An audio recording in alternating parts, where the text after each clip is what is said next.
So you're doing it again, huh? Obsessing about that one person, needing them to call you back and like you. And you're checking your phone like a compulsive addict. Did I get the message? Did I get the message? Or maybe you're already in the hopeless stage. You're like, it's all over. Never gonna call me. I don't even know anymore, right? Maybe you had a great date, maybe you had a great conversation, maybe it was a work opportunity, right? Whatever the situation is, you're in a place right now where you need that person to get back to you. And it is painful and it's suffering and you're going to the internet to try to help you let go. And you keep telling yourself, you just gotta let go, man. I mean, all your friends are telling you, just gotta let go. Just let go of him, let go of her. You don't need him, you don't need her. And you're like, yeah, it's good advice. And you go to yourself and you're alone in your room and you're like, I don't need him. I don't need her. Where's my phone?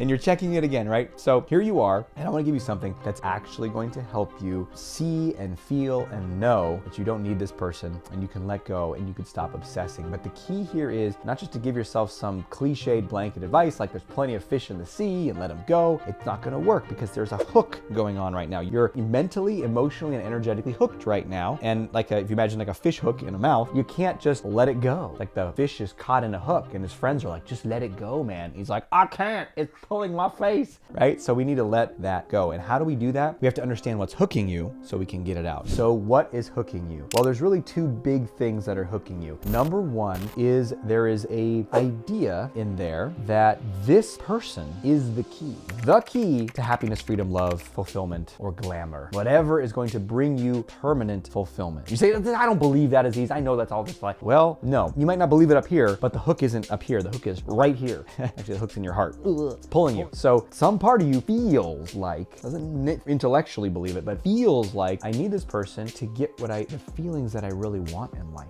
They hold the key. And maybe you spent some time with them and you did feel these amazing feelings. Or you spent time with someone like them in the past and you felt those feelings and you think this person might be the key again to feel those feelings. And so it's based upon an idea, usually unconscious, that person holds the keys to my liberation. And so of course you need them because you want to feel great, don't you? We all want to feel great. And if that person is the secret and the key, then I need them to call me back. Not only to call you back, but to do everything you want, right? You want them to go on the date with you. You want them to like you. You want them to kiss you. You want them to marry you. You want them to hire you. You want them to be your friend. You want them to do something. And now you need to control them and reality outside of you, which is extremely stressful because I don't know, the last time I checked, I wasn't able to control reality outside of me very well. What about you? So now we're desperate and we're frantic, and all because we're buying into this story that I need this person in order to feel okay. And you know the craziest thing is, if you got this person to call you back, if they did do everything that you want, let's just follow that chain for a second. Imagine, what exactly do you want?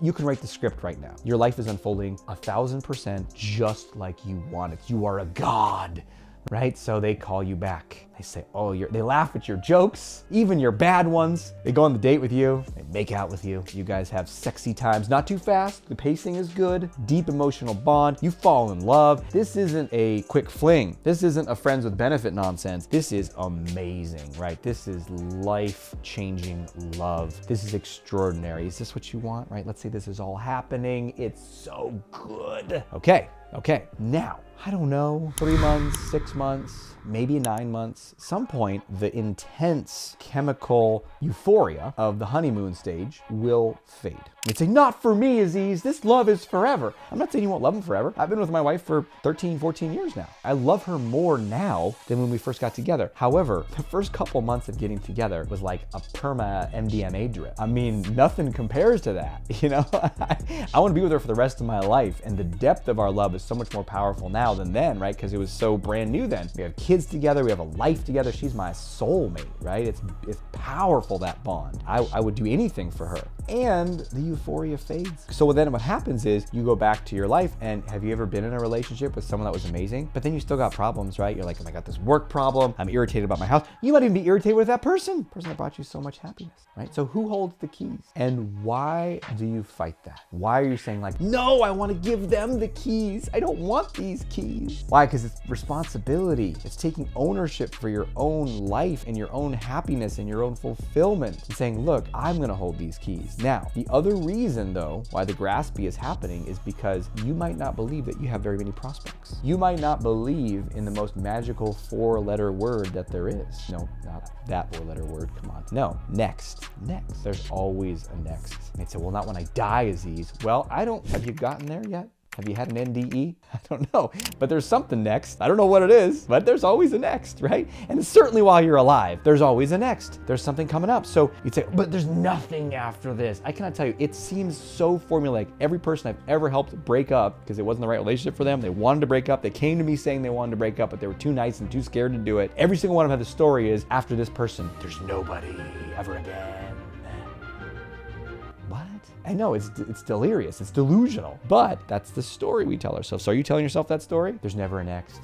Instead, remind yourself, it's either this person or this situation or this opportunity or something better. There's always a next. Remind yourself of that. And then reclaim the keys to your life, your fulfillment. It does not come from this person calling you back or any other circumstance. It comes from how you are being in this moment with your circumstance. And everything can change when you change where you're coming from, how you're focusing, how you're breathing, how you're using your energy, what you're telling yourself, how present you are, how grateful you are, and then everything can change in a moment. So thanks for being with me today. If you're drawn to go further with this, definitely check out my website, draziz.com. You can find a free mini course there. I have a bunch of other free resources, including a podcast there, as well as some programs and coaching that you can get. Whatever's going to support you in becoming more free to know that there is a next, because there is a next for you. And if that feels like wishful thinking right now, let's upgrade your confidence so that you know that it's this or something better. Until we speak again, may have the courage to be who you are and to know on a deep level that you're awesome.